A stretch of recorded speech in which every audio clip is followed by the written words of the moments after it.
என் இனிய உலகத்தமிழ் மக்களே, தாய்மார்களே, பெரியோர்களே, சிறார்களே, என் அருமைச் சீடர்களே, யோகா நண்பர்களே, யோக விரும்பிகளே, உங்கள் அனைவருக்கும் என் இனிய காலை வணக்கம். கலைஞர் தொலைக்காட்சி நிகழ்ச்சியில் நலமுடன் வாழ என்னும் பிரிவில் யோகாசனத்திற்கு அதிக முக்கியத்துவம் கொடுத்திருப்பதை நீங்கள் அறிவீர்கள். ஏன் காலையில் செய்ய வேண்டும் என்பதெல்லாம் அன்தினமும் நான் சொல்லிக்கொண்டே இருக்கின்றேன். பல்வேறுபட்ட நன்மைகளை அதிகாலையில் செய்துவிட்டால் நமக்கு கிடைக்கின்றது. உடல் ஆரோக்கியம், சுறுசுறுப்பு, எடுத்த காரியத்தில் வெற்றி, இவைகளெல்லாம் நமக்கு லகுவாக கிடைக்கக்கூடிய அற்புதமான பலன்களெல்லாம் இந்த ஆசனங்கள் செய்வதெல்லாம் நமக்கு கிடைக்கும். ஆகவே தான் யோகா ஆசனம் என்று வைத்திருக்கிறார்கள். வெறும் ஆசனம் என்று வைக்கக்கூடாதா? யோகம் அடித்து விட்டது என்று சொன்னால் நமக்கு எல்லா விதமான யோகங்களும் கிடைத்துவிடும். கல்வி கிடைத்துவிடும், உயர் பதவிகள் கிடைத்துவிடும், நல்ல மனைவி கணவன் கிடைத்துவிடும், வீடு கிடைத்துவிடும், பொதுமக்களிடையே நமக்கு நல்ல பெயர் கிடைத்துவிடும், புகழ் கிடைத்துவிடும். இவைகள் தானே நமக்கு முக்கியம். யோகாசனம் செய்கிறவர்களுக்கு கண்டிப்பாக இவைகளெல்லாம் கிடைக்கும் என்பதே எனது அனுபவ உண்மை. அந்த நிலையில் இன்றைக்கு நமக்கு திருப்பூரில் ரவி அவர்கள் இன்றைக்கு மாணவர்களை அற்புதமாக ஆசனங்களை செய்ய வைத்து இந்த அரங்கிற்கு அழைத்து வந்திருக்கிறார்கள். கோகுல் பிரசாத் சுப்பையா சிபிஎஸ்சி சென்ட்ரல் திருப்பூரில் இருந்து வந்திருக்கிறான். அருண் பிரசாத் சுபாஷ் மெட்ரிக் ஸ்கூல் திருப்பூரில் இருந்து வந்திருக்கிறான். அவன் வாமதேவ பூரண சலபாசனத்தை செய்ய போகிறான். என் அருமை மாணவர்களே, நீங்கள் அப்படியே குப்புறப்படுத்து இந்த ஆசனத்தை செய்ய வேண்டும். பத்மாசனத்தை கலையுங்கள். என்னவா மெதுவாக நீட்டு காலை ஸ்ட்ரைட் பண்ணிடணும். பாதத்தை தரையில் வை, தரைப்பக்கம் கொண்டு போ பாதத்தை.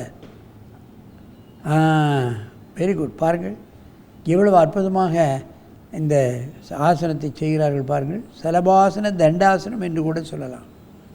அவ்வளவு அற்புதமாக செய்திருக்கிறார்கள். மெதுவாக இறக்குங்கள். மூளைக்குள்ளே போகிற நரம்பெல்லாம் இழுக்கப்படுகிறது. அதுக்குள்ளே எத்தனை பிரச்சனைகள் பிள்ளைகளுக்கு, டியூமருங்கிறான், உருதலமண்டேடிங்கிறான், மூளைக்குள்ளே இருக்கக்கூடிய பிரச்சனைகளை பார்ப்பீர்கள். ஆனால் பல்வேறுபட்ட பிரச்சனைகள், அவைகளெல்லாம் இந்த ஆசனம் செய்கிறவர்களுக்கு வரவே வராது. மீண்டும் ஒரு முறை செய்யுங்கள்.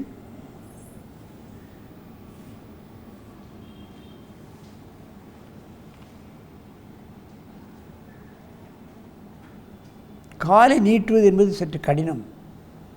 அதைத்தான் நாம் கவனிக்க வேண்டும். சலபதண்டாசனத்தில் காலை நீட்டுவது கடினம். மெதுவாக இந்த ஆசனத்தை கலையுங்கள்.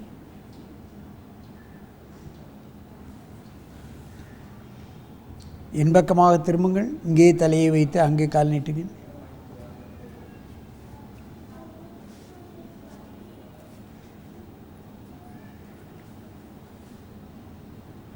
பின்பக்கமாக செய்கிறார்கள்.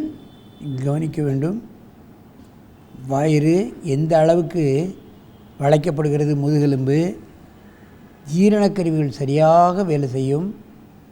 கால் முட்டு, பந்துக்கிண்ண முட்டுகளெல்லாம் இலக்கம் கிடைக்கும். அதில் உள்ள பிரச்சனைகள் நீங்கும். முதுகுத்தண்டிலே எந்த பிரச்சனை வந்தாலும் நீங்கிவிடும். மெதுவாக இறக்குங்கள்.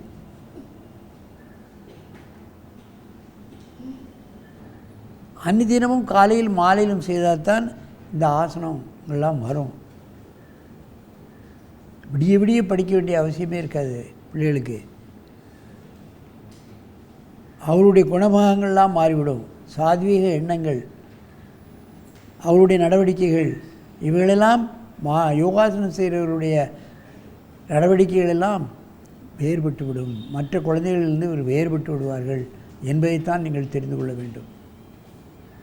ஆகவே இது போன்ற ஆசனங்களை சின்ன குழந்தைகள் முதல் இன்ஜினியரிங் காலேஜ் வரை எல்லா மாணவர்களையும் இந்த யோகாசனம் படிக்க வைத்து வாழ்க்கையில் வெற்றி பெற செய்ய வேண்டும் என்று கேட்டு உங்களிடமிருந்து விடைபெறுவது ஆசனம் ஆண்டியப்பன்.